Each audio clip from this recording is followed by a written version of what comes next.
So Josh, one of the things that I've always found as a young fella is sometimes you get a lot of shame about having a problem in your life. You think that you're the only guy in the world.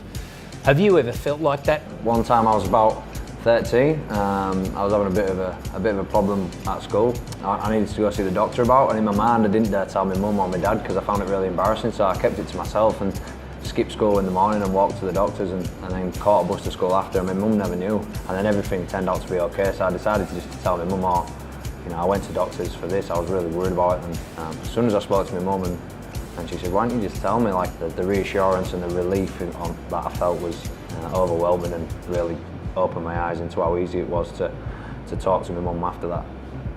It's so important, no matter what happens in your life, whether it's a relationship breakdown, getting bullied, finding somebody who's been there and done that to give you the advice on how to get through it, because otherwise, again, you've got this huge mountain, you think you'll never get over it. And that's the great thing about rugby league community. Everyone's pretty much gone through everything before you. So all you just need to do is just find those people and just get connected with them, because it's a really great thing, because they'll tell you things that you'll just be like, oh wow, I didn't know that, and it's nice to sort of share that experience and receive it in that as well. It's been a good thing.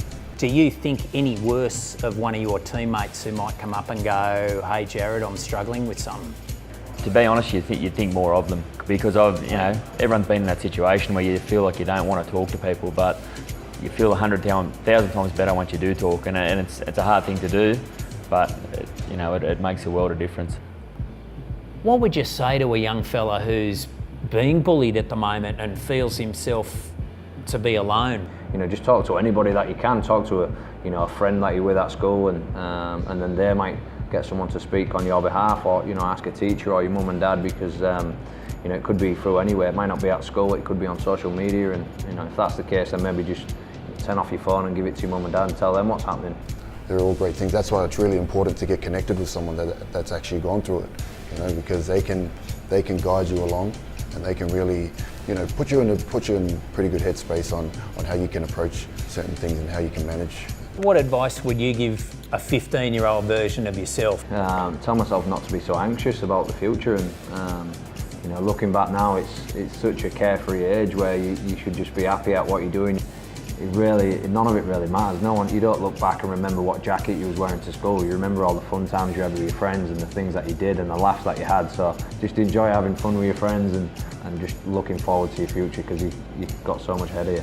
Just don't compare yourself to other people, and then actually try and be like them. Be like more yourself, and as you get older, that's what's important. The guy that you look in the mirror.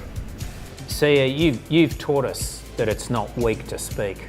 The power generated behind speaking, it's a powerful thing, and communication is such an important thing in life in general. It's such a great tool to have, so use it. But obviously you've got one mouth and two ears, so it's more important to listen than to speak though. So Josh, why do you think silence is deadly? They say a problem shared is a problem halved, and I've really felt that every time I've opened up and spoke to somebody, so I think that's definitely why for me personally silence is deadly. Well, no one's a mind reader. You can't work out what's going on in someone's head. The only way you're going to find out is if people talk. You've got to talk to someone, you've got to talk to your friend, you talk to your mum or dad, your brother, sister, your best mate. You could be your coach, could be anyone. No one knows what's going on inside anyone's head. So like I said, just be the one that, if you do see a friend or someone like that, you think they're a little bit quiet or a bit down, then ask them if there's something wrong. Like I said, you don't always know, and there might be nothing wrong, but it doesn't hurt to ask or speak.